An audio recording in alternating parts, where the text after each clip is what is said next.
something, say something. Well, unfortunately, too many of us in Stanley County have learned that doesn't work. So I'm upping it to say, when you know something, do something. And that's why I'm here, and then I'm gonna tell you what I'm gonna ask you to do. Quite simply, our sheriff and the captain of Criminal Investigations Division are out of control. Whether you want to call them a bully or whether you want to call them a terrorist, some days I call them interchangeably. It's out of control and it needs to be curbed. It's time for the public to know, rip the curtain back like in The Wizard of Oz, and see that behind that grin and that gee golly shucks folks, there is a morally repugnant individual who is bankrupt of ethics and integrity and sexually deviant. And it runs through those two offices and probably about a half a dozen of the deputies. I realize y'all can't do anything about the sheriff. Well, technically you can, but I wouldn't ask you to go that far. What I am gonna ask you to do is to release to the public some records. How much turnover has happened at the sheriff's office, specifically with sworn law enforcement officers, those who are assigned to patrol and to the Criminal Investigations Division. And with that, release the demographics. Who's white, who's black, who's male, who's female.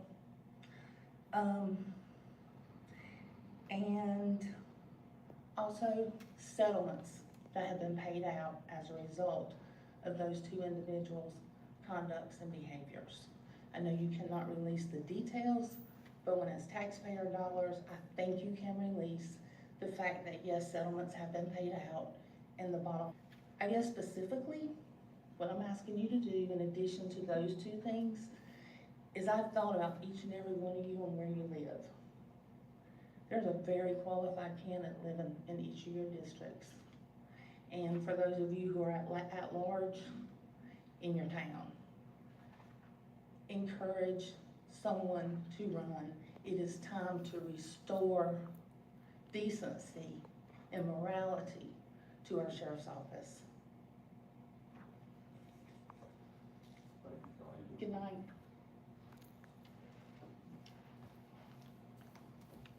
All right. Next on the agenda is the NCDOT, the year 27-5310 capital purchase of service grant public hearing and program resolution. Presented is council. How you doing? Good morning, good afternoon, Chairman Barbie and fellow commissioners. Thank y'all for allowing me to be here tonight. The Senior Services Department is applying for the NCDOT capital purchase of service grant for FY27. We're asking for $60,000 for this grant to provide additional transportation services above what we receive in our HCCBG funding. Tonight I ask that you guys approve the application for the grant and the associated program resolution and hold a public hearing to receive comments in regards to the application of the grant. I'm happy, before we do so, to answer any questions you may have. Mr. Chairman, I do have a question. Is this grant an annual grant that we do each year? It is, yes, sir. Thank you. Have we already made a notice of the public hearing? Yeah, she posted the paper. Yes, sir. You guys already did that? Yes, sir. All right. I guess we need to hold a public hearing. Public hearing is now in session for the public grant hearing program resolution. Anyone here to speak for or against the grant? Seeing no one, hearing is closed. And what is the pleasure of the board? Mr. Chairman, I make a motion we approve the application for the grant, the associated program resolution. Motion, Commissioner Wyman, a second from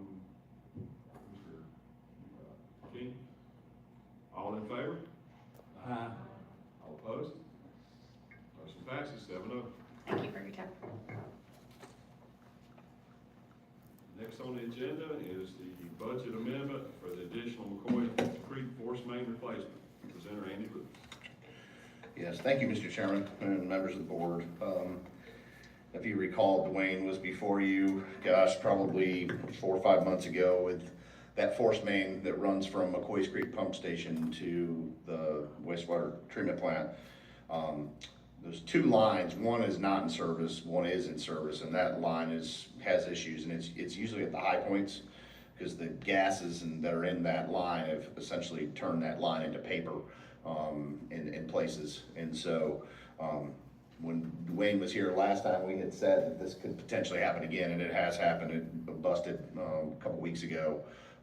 They did emergency repair, and this budget amendment would allow us to go in and make a longer term repair to that section, cutting out sections on both sides of it and replacing it with plastic PVC versus the ductile iron that is currently there. This line is part of the West Stanley wastewater treatment plant project, replacing this line. Then we've also, there's a resolution in your packet tonight for a grant that we're seeking that will help us replace the other line. So both lines would then be fully in service and both be plastic. So there is a long-term fix coming. Unfortunately, it's just, this line's in such bad shape that we're running into issues as we're getting USDA authorization for the project and getting under construction. So you have the budget amendment before you this evening, and we have a local firm that would do the work to get this problem resolved, or at least this emergency issue resolved, and hopefully we will make it until the West Stanley wastewater treatment plant project is bid, and we'll start with that line so that can get addressed before we move to the plant, in terms of prioritizing the work for that project, given that it's causing issues. So I'll be happy to answer any questions the board may have. It is the whole pipe made out of ductile. Both pipes are ductile iron. The one that's not in use and the one that is in use. The other one, it was so bad that we had to quit using it because there were places where it just was, it was running right on the ground. There is no pipe there. The pipe gets so thin that it just blows open. And so we quit using one, and now we've been using the other solely but it's usually where there's high points, and so there's just more stress on that line, and that's where we're running into the issues. Thanks. It'll all be replaced with PVC when all said and done.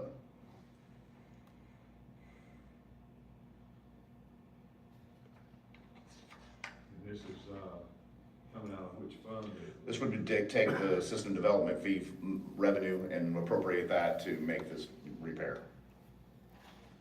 Comment, I'm glad to see that DRS, which is a local company, But we're sort of piggybacking on the fact that we just did this 3 or 4 months ago, and they did it, and they helped us with this emergency repair, and we're just using their pricing and their cost per unit to do this repair as well.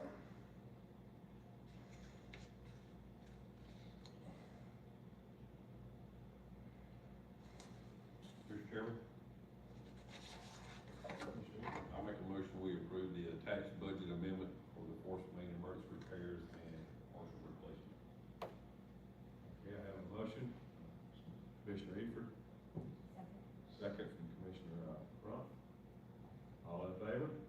Aye. Opposed? Passes 7-0. Do we need a public hearing for this other part? No, they're just resolutions. Wasn't aware that we needed public hearings for regular. I just look at the unified grant application, public hearing. When they were sent to me by Chambers, they did not make mention of any public hearing required.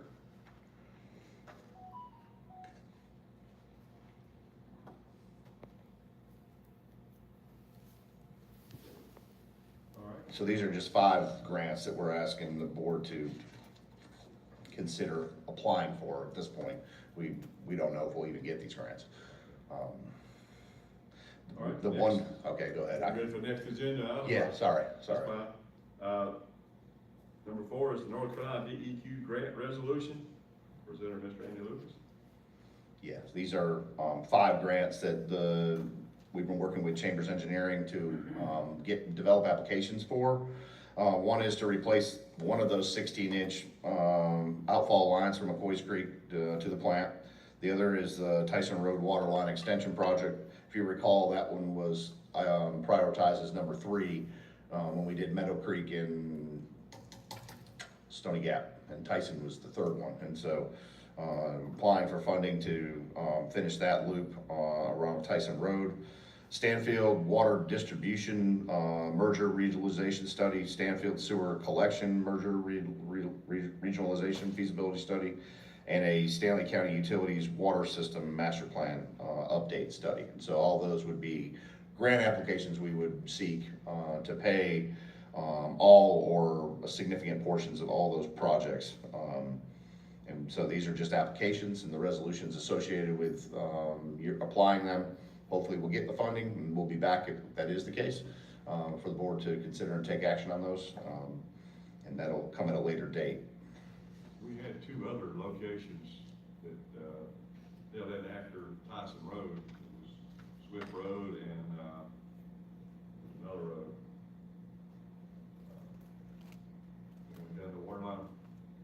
Yes, there were 4. I mean, and there's several on your capital plan.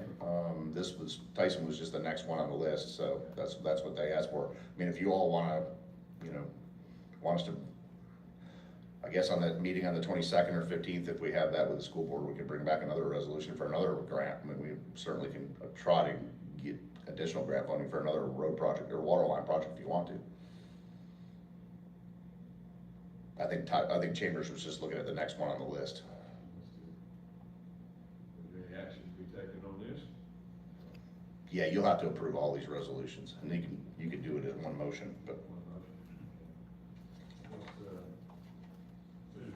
Mr. Chair, I'd like to make a motion that we approve the 5 resolutions authorizing applications for multiple NCDQ grants for the aforementioned projects. We have a motion by Vice Chair King, second. Second by Commissioner Hatton. All in favor? All opposed? Motion carried. Thank you. And next on the agenda is the consent agenda. Everybody looked over it. Any discussion about any of it?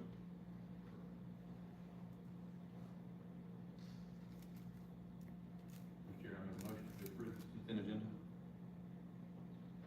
Okay, a motion by Vice Chair King to approve it. Second. Second by Commissioner Ephraim. All in favor? All opposed? Motion carried, 7-0. That brings us to board comments and announcements, committee reports. And, I'll start with Mr. Crump. I would like to say just a few things. First of all, thank you for excusing me at the last meeting. And I'm going to just mention a very private thing that happened and make it public because I want to draw attention to a couple of people that I want to thank. So last meeting, about a month ago, I was not here because the Sunday before our family had a house fire. And it was very unfortunate. We were out of our home for quite a few months while they repair. But I will tell you, I cannot say thank you enough to the Norwood Fire Department. Our tax dollars are going to very good, are being well used. They were so swift in their response. They were very compassionate. They came in very professionally and took care of our problem and made sure that the damage was very minimal, actually. So I want to thank them for their swift response.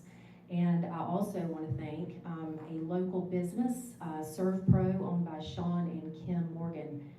I have not ever been so impressed by a company. They have come in and just done so much. I've learned a lot through the process about what they do on a daily basis, and I've heard them get calls and there's somebody else with a fire or a flood.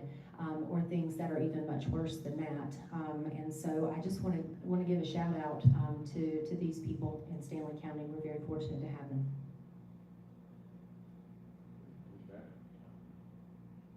Mr. Mills? Mr. Lawhon? Yes, Mr. Chairman, I get a report on house or home sales for Stanley County from, Carla Wyrick. She's with, Allen Tate, yeah, sure is, but pretty interesting report. And, the number of homes sold in Stanley County, the month of August, were 29. And the same period last year was 29. The month of July, 36 homes were sold. The median sales price for August was $275,000. July was $245,000. Last year, August 24, $285,000. Let's see, number of homes year to date, 266. Through July, 237. August of 2024 for the year was 288. So we're down 8%, not a drastic amount. But I think this report's interesting. Be happy to share it with anybody that wants it. I'll just send it right to you. This is what's really interesting. The highest priced house on the market in Stanley County. It's $4,285,000. And I happen to know where that house is at, but it's not mine, that's for sure. The low price is $50,000, so that's a big range of prices. Yeah, but I thought this was pretty interesting. Wanted to share it with anybody that sees that it's beneficial. Thank you. Thank you. Mr. Eager? Yes, sir, just one quick thing, on the consent agenda, we approved the fireworks display for Locust. September 27th at 7 o'clock, we're having our end of summer concert finale. We'll have, again, fireworks, the band that'll be there is the Towns. It's a great beach music band, they put on a heck of a show. But we'll have like bouncy houses, all kinds of vendors, food vendors. So we'd like to invite everyone to come out September 27th. Thank you, sir. Thank you. This is a different note. So summertime rolls around, seems like thefts increase a whole lot. And, my brother and we've lost about $6,000 worth of farm equipment last month. People just coming in and seeing nobody live there and pick it up and leave with it. And, one of the pieces of equipment weighed almost 600 pounds, so I know it wasn't one person got it. But, anyway, just be on the lookout for strange people running around, and, if you see something strange, don't hesitate to call the sheriff's department. Thank y'all. And, this will call the September 2nd meeting adjourned. Make a motion to adjourn. I'll second that. All in favor?